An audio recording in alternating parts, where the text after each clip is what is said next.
Students, आज हम यहाँ पे डिस्कस करेंगे ब्रिटिश कॉन्स्टिट्यूशंस के कुछ अमेजिंग फैक्ट, कुछ इंपॉर्टेंट इन्फॉर्मेशन जो आपको जाननी बहुत ज़्यादा ज़रूरी होती है। क्योंकि जब हम इंडिया के कॉन्स्टिट्यूशंस के बारे में नॉलेज रख लेते हैं तो हमारा ये भी होना चाहिए कि जितने भी हमारे लेबर जो कंट्री हैं, जो मतलब आस पड़ोस के जितने भी देश हैं उनके बारे में भी हमें थोड़ा बहुत पता होना चाहिए। सारे नहीं, लेकिन कुछ इंपॉर्टेंट जो कंट्री जो हमारे कॉन्स्टिट्यूशंस में भी जिनका बहुत कंट्रीब्यूशन है, ज़्यादा नहीं लेकिन थोड़ा बहुत कंट्रीब्यूशन उनका भी है। जैसे ब्रिटिश ने बहुत सारी चीज़ें अचीव की हैं। The rule of law important माना जाता है इंडिया में, वो भी हमने ब्रिटिश कॉन्स्टिट्यूशन से लिया है। तो ब्रिटिश कॉन्स्टिट्यूशन के बारे में भी हमें पता होना चाहिए। अब ब्रिटिश कॉन्स्टिट्यूशन में जैसे हम यहाँ पे टॉपिक डिस्कस करने वाले संविधान के अभिसमय अथवा वैधानिक परंपरा यानी कि कन्वेंशंस ऑफ द कॉन्स्टिट्यूशन। देखिए, कन्वेंशंस क्या होता है, ये एक रूल होते हैं जो ब्रिटेन में यानी कि यूके में परंपराओं या रीति रिवाजों के आधार पर जो बनाए जाते हैं। जैसे ब्रिटेन में क्या है, ब्रिटेन में कम्प्लीटली हमारे देश की तरह डेमोक्रेसी नहीं है, लोकतंत्र नहीं है। वहाँ राजतंत्र प्लस पार्लियामेंट्री सिस्टम, थोड़ा सा वहाँ पे लोकतंत्र आप मान सकते हो। तो इस तरह का वहाँ पे सिस्टम है कि वहाँ पे राजा भी है और वहाँ पे प्रधानमंत्री भी है। तो वहाँ पे जो भी जितने भी रूल बनाए जाते हैं वो लिखित रूप में आपको कहीं नहीं मिलेंगे, बल्कि जो परंपराएं, जो उनकी संस्कृति, कल्चर है, इनके बेस पर वो रूल बनाता है, नियम बनाता है, उनका इम्प्लीमेंटेशन करता है। तो इन्हीं रूल को, इन्हीं नियमों को अभिसमय बोला जाता है। अब यहाँ पे नेक्स्ट चलते हैं मीनिंग बताते हैं कन्वेंशंस का मीनिंग क्या है। जैसे यहाँ पे कुछ इंपॉर्टेंट डेफिनेशंस हैं जो प्रोफेसर डाइसी के अनुसार यहाँ पे इन्होंने बताया है, डाइसी ने, कि संविधान संबंधी नैतिकता का आदेश यानी कि प्रिसेप्ट ऑफ कॉन्स्टिट्यूशन मोरलिटी को हम अभिसमय की संज्ञा देते हैं। यानी कि जो संविधान है, जो हम नैतिकता का जो सही तरीके से, जो हमारा कल्चर है हमारे देश का, जो हमारे रीति रिवाज हैं, उनके आधार पर जब हम किसी रूल या नियम कानून को बनाते हैं, उन्हें फॉलो करने के लिए बोलते हैं लोगों से कि पूरी वो आशा करते हैं कि लोग उन्हें फॉलो करें, पूरी तरीके से दिल से उनको फॉलो करें। तो ऐसे नियम कानून को हम अभिसमय की संज्ञा देते हैं, अभिसमय का नाम देते हैं। यानी कि नैतिकता पर आधारित, मोरलिटी पर आधारित, कोई भी वहाँ पे एक तरीके से आइडियलिस्टिक कोई वहाँ पे कोई ओपिनियन नहीं है, बिल्कुल रियलिस्टिक है। तो कहने का मतलब यह है कि संविधान के अभिसमय ये रीति रिवाज और समझौते हैं, थोड़े से कॉम्प्रोमाइज़ अपने देश के प्रति, जिनके अनुसार प्रभुत्व संपन्न में विधानमंडल के विभिन्न अंगों को अपने विवेकाधिकारित अधिकारों का प्रयोग करना चाहिए। यानी कि जो भी उन्हें वहाँ पे अथॉरिटी दी गई है, जो भी वहाँ पे पावर दी गई है उनकी विधानमंडल को, जो वहाँ पे पूरी तरीके से रूल रेगुलेशंस का या डिसिप्लिन का या पूरी तरीके प्रशासन को चलाने का जो काम करती है, तो वो पूरा का पूरा एक संविधान के अभिसमय के अंतर्गत ही आता है। तो वहाँ पे चाहे वो सम्राट के परमाधिकार हो या पार्लियामेंट के विशेषाधिकार, चाहे वो मतलब एक तरीके से सम्राट के दिन काम करते हो या पार्लियामेंट्री सिस्टम के दिन काम करते हो, वहाँ पे जितने भी रूल अगर वहाँ पे मेंशन्स किए जाते हैं तो वो पूरी रीति रिवाज जो वहाँ की जो कल्चर है उसके बेस पे किए जाते हैं। अभी आप नेक्स्ट बात करते हैं, थोड़ा सा कन्वेंशंस के बाद बात करते हैं फीचर ऑफ कन्वेंशन। देखिए, जो कन्वेंशंस होते हैं, जो अभिसमय होते हैं, मतलब रीति रिवाजों के आधार पर जो कानून बनाए जाते हैं, उनके क्या फीचर्स है, वो क्या लक्षण रखते हैं अपने, यानी कि जो फैक्ट है। देखो, यह एक प्रथाएं हैं, एक प्रथाएं माना जाता है। जब ये प्रथाएं धीरे धीरे प्रयोग में आती है तो प्रशासन में स्थायित्व प्राप्त कर लेती है। देखिए, कोई भी संस्कृति होती है, कोई भी फेस्टिवल होता है, जब वो धीरे धीरे समाज में, सोसाइटी में अपनी जगह बना लेती है, यानी कि पहले किसी भी रीति रिवाज को कोई 2 लोग फॉलो करते हैं, 2 के बाद वो 2 लाख, 2 करोड़, 10 करोड़ की आबादी वाले लोग उनको फॉलो करने लगते हैं, तो वो समाज में बहुत ज़्यादा विस्तृत हो जाती है, इंक्रीज़ हो जाती है। तो ऐसे तो फिर प्रशासन उनकी सेफ्टी के लिए, उनकी सिक्योरिटी के लिए वहाँ पे वो इस्टेब्लिश कर दी जाती है, और उनके लिए एक तरीके से वहाँ पे रूल बना दिया जाता है। और फिर नेक्स्ट है कि अभिसमय का पालन लोकमत उनकी सहमति से किया जाता है कि क्या किया जाता है। यानी कि जो भी अभिसमय बनाए जाते हैं, जो भी रेगुलेशन, जो रीति रिवाजों के आधार पर बनाए जाते हैं, उनका पालन लोकमत के आधार पर किया जाता है। यानी कि पब्लिक ओपिनियन, उनसे पूछा जाता है कि जो भी कल्चर या रीति रिवाजों के आधार पर जो भी कानून बनाए जाते हैं, वो उनके बीच में एज ए वोटिंग के तहत उनसे उनके ओपिनियन दिए जाते हैं किसी भी रूल के लिए, तो उनकी सहमति आवश्यक होती है उसमें। इसमें कानून जैसी प्रवृत्ति होती है और इसका पालन कानून की तरह ही होता है। यानी कि वहाँ पे जब किसी रीति रिवाज के बेस पर हम कोई कानून फॉलो करते हैं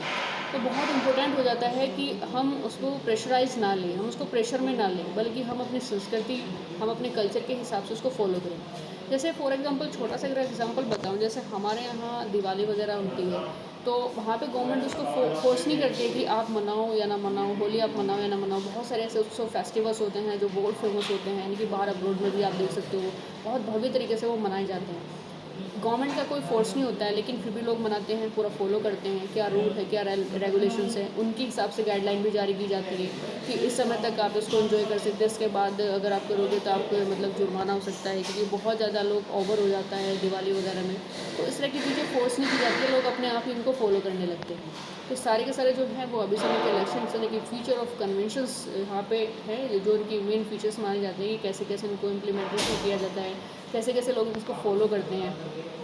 अब यहाँ पे बताते हैं टाइप्स ऑफ कन्वेंशंस कि कितने टाइप के कन्वेंशंस होते हैं, क्या उनके मतलब किन के वर्गों में बांटा गया है। यहाँ पे है राजपद से संबंधित, यानी कि जो सिस्टम जो मोनार्ची है उससे रिलेटेड यहाँ पे कुछ रूल रेगुलेशंस यहाँ पे बनाए जाते हैं। जैसे सम्राट अपने मंत्रियों के परामर्श से ही कार्य करता है। देखिए जो उनका मतलब राजतंत्र होता है, देखिए यूके में 2 टाइप के सिस्टम होते हैं, एक तो राजतंत्र होता है, दूसरा मंत्रिमंडलीय शासन होता है, यानी कि पार्लियामेंट्री शासन, जिसमें पीएम होता है और पीएम को वहाँ की जनता चुनती है। तो थोड़ा सा वहाँ पे डेमोक्रेसी का भी फेस देखने को मिलता है। तो सम्राट अपने मंत्रियों के परामर्श से वहाँ पे कार्य करता है। सम्राट लोक सदन के बहुमत दल के नेता को प्रधानमंत्री पद पर ग्रहण करने के लिए आमंत्रित करता है। अभिसमय के आधार पर ही सम्राट विधानमंडल की बैठक की अध्यक्षता नहीं कर सकता, यानी कि थोड़ा सा यहाँ पे कि अभिसमय जो भी रीति रिवाजों के आधार पर जो वहाँ पे कानून कंडक्ट किए जाते हैं, जो वहाँ पे रूल रेगुलेशंस बनाए जाते हैं, वो जो सम्राट होता है वो विधानमंडल की बैठक की वो अध्यक्षता वहाँ पे नहीं कर सकता।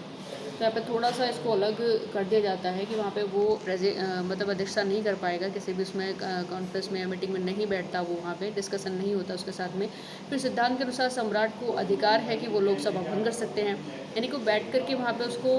मतलब पार्टिसिपेट नहीं कर सकता, वहाँ पे वो उसको ज्वाइन नहीं कर सकता, लेकिन हाँ उसको भंग करने की उसके पास पावर होती है। अब यहाँ पे दूसरा है मंत्रिमंडल से संबंधित अभिसमय, यानी कि जो कन्वेंशंस है, जो रूल रेगुलेशंस हैं, वो पहले तो राजपद से, यानी कि जो राजतंत्र है, मोनार्ची है, जहाँ पे राजा जो किंग है कैसे कैसे वो काम करता है, कैसे वो प्रशासन को संभालता है, उस बारे में। फिर दूसरा यहाँ पे मंत्रिमंडल से जुड़ा हुआ है कि अभिसमय के अनुसार सम्राट के मंत्रियों के लिए संसद का सदस्य होना अनिवार्य है, यानी कि अगर वो अभिसमय में मतलब जो भी डिस्कशन, जो भी वहाँ पे रीति रिवाज बनते हैं, जो भी रूल वहाँ पे कंडक्ट कराए जाते हैं, उसके लिए सम्राट के मंत्रियों के लिए संसद का सदस्य, यानी कि अगर वो सम्राट का कोई मंत्री है तो उससे पहले वो वहाँ की जो पार्लियामेंट है वहाँ का मेंबर होना उनके लिए बहुत ज़्यादा ज़रूरी होता है।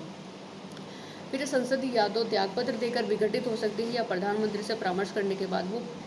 विघटित हो सकती है, यानी कि संसद के पास ये थोड़ा सा प्रिविलेज उनको दे दिया जाता है, पावर्स है कि या तो वो खुद ही त्यागपत्र देके वहाँ पे अपने आप को फिनिश कर ले, या फिर परामर्श के आधार पर उसको वहाँ पे उसको विघटित किया जाता है। पूरा डिस्कशन यहाँ पे उसमें रखा जाता है, कन्वेंशन रखा जाता है उसको। उसके बाद इसके मंत्रिमंडल सामूहिक रूप से लोक सदन के प्रति उत्तरदायी होते हैं और सामान्यतः प्रधानमंत्री मंत्रिमंडल के सभी सदस्यों को राजनीतिक दलों से ले लेता है, यानी कि अगर मंत्रिमंडल की यहाँ पे बात करें तो पूरे ग्रुप वाइज इनको लोक सदन के प्रति उत्तरदायी होता है, यानी कि जो मंत्रिमंडल में जो भी छोटे बड़े मिनिस्टर्स होते हैं वो एक तरीके के पूरे लोक सदन के प्रति रिस्पॉन्सिबल होते हैं। उनसे कोई भी क्वेश्चन अगर पुटअप कर ले जाते हैं किसी भी प्रशासन के बारे में या मैनेजमेंट के बारे में, तो वो वहाँ पे उनका आंसरिंग जो भी क्वेश्चन वो पूछते हैं वहाँ पे उनको वो रिस्पॉन्सिबिलिटी के हिसाब से वो आंसर वहाँ पे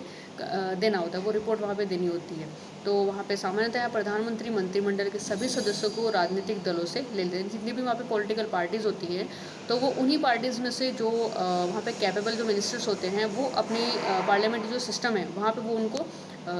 ऐड कर लेता है, वहाँ पे उनको रखता है। फिर यहाँ पे नेक्स्ट कन्वेंशंस हो गया। फिर इंपोर्टेंस ऑफ कन्वेंशन से ब्रिटिश कॉन्स्टिट्यूशन की, ब्रिटिश कॉन्स्टिट्यूशंस में जो ब्रिटिश संविधान है उसमें अभिसमय को क्या महत्व है, यानी कि वहाँ पे अभिसमय के आधार पर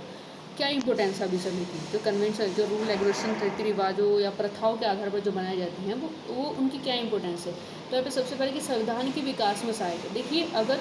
रूल रेगुलेशन या प्रथाओं के आधार पर कोई भी रूल या नियम कानून जो भी बनाए जाते हैं तो वहाँ पे वो संविधान को विकास प्रदान करते हैं, डेवलप के फेज में वो अच्छा कंट्रीब्यूशन कर देते हैं अपना। दूसरा संविधान को कार्य रूप प्रदान करना है, यानी कि पूरी तरीके से वहाँ पे कॉन्स्टिट्यूशंस होता है उनका इम्प्लीमेंटेशंस कैसे करना है, यहाँ पे अभिसमय का एक मेन इंपॉर्टेंट माना जाता है।